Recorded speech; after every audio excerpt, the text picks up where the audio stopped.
probably like 10%. You are exactly correct. 1 in 10 can stick the change. 1 in 10 in the face of death, for Christ's sake. That seems to always be the thing. Like, you're building something that's for yourself. You prove it, you get it to work, you hone it down, you get it where it needs to be. And then you end up sharing it with somebody and you're like, oh my goodness, I can actually sell this. And it helps because it serves a market need, right? It served your need first, then served the market need. Something I want to touch on that you said that we weren't going to talk about personal development, but I'm a huge personal development fan. Yeah. So you touched on this, and I think anyone out there listening to it, everyone probably has gone through some kind of personal development, but they end up, just like you said, reaching for the moon, starting to move forward, getting really excited for a couple of days, and then sliding backwards a little bit. You saw that. Well, you saw that, and two, I appreciate that you say that, because I love Tony Robbins to death, but he would always say, you don't backslide. Like, that's your own problem, all of that. So, that is such BS. And honest to God, I just have to interrupt and say, I am so sick and tired of unconscious marketers selling personal development under the guise that it's an instant and permanent change. Have you effing met humanity? Like, that is not how it goes. Is it possible? Yes, it's possible. Does it happen? Yes. Is it as rare as Sasquatch riding a unicorn? Yes. Christ almighty, it drives me nuts, Steve. Like, seriously. Well, so that actually pre-frames my question perfectly well.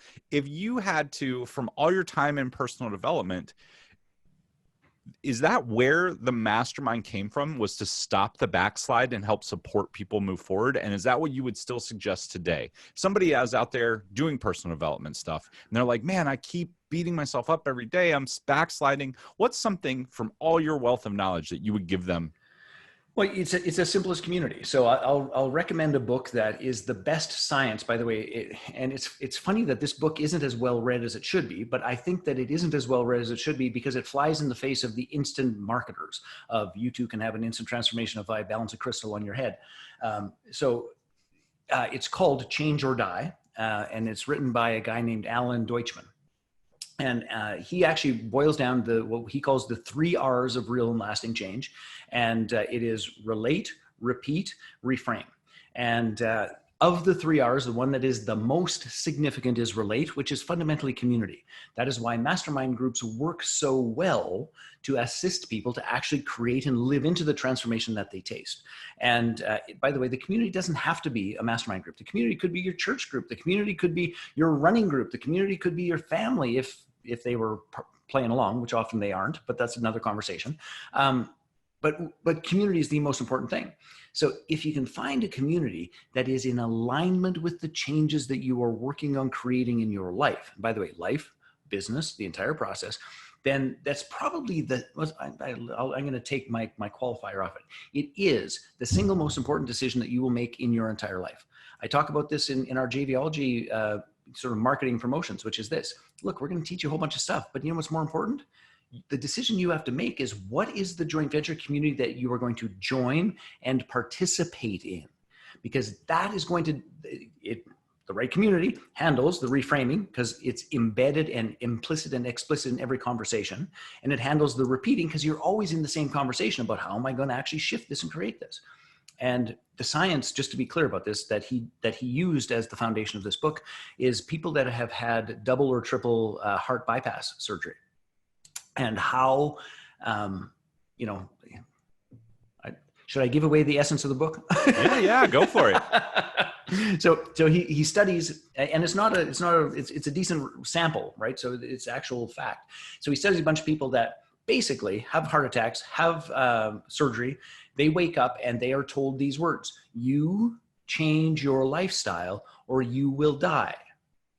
It's that simple. This is not it'd be nice if you did, you should lose 5 pounds, keep your blood pressure low. Like, it's not that conversation. It's change or die. That's the title of the book. Now, when I ask people this question, it's like, so how many of you think if you, number one, are lying in bed with your chest, cut from here to here, stapled back up, and you actually lived through your heart attack, and somebody said you change your day, how many of you think you could actually make the change?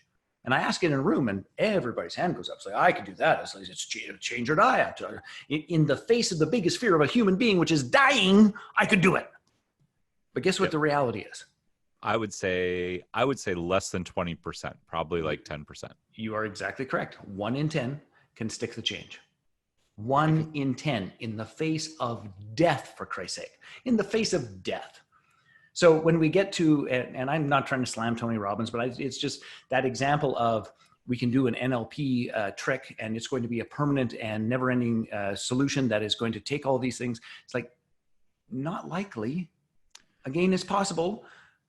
But yeah, I follow what you're saying. I mean, I love Tony Robbins events. I think they are great to go to, and they move the needle and they show you what is possible. But you have to I agree, have a Still work support to do. group. You have to change your life. You have to read a bunch of books. It is not, you don't go to an event for 3 days and come out of that with your life changed. It can be the catalyst to start a change.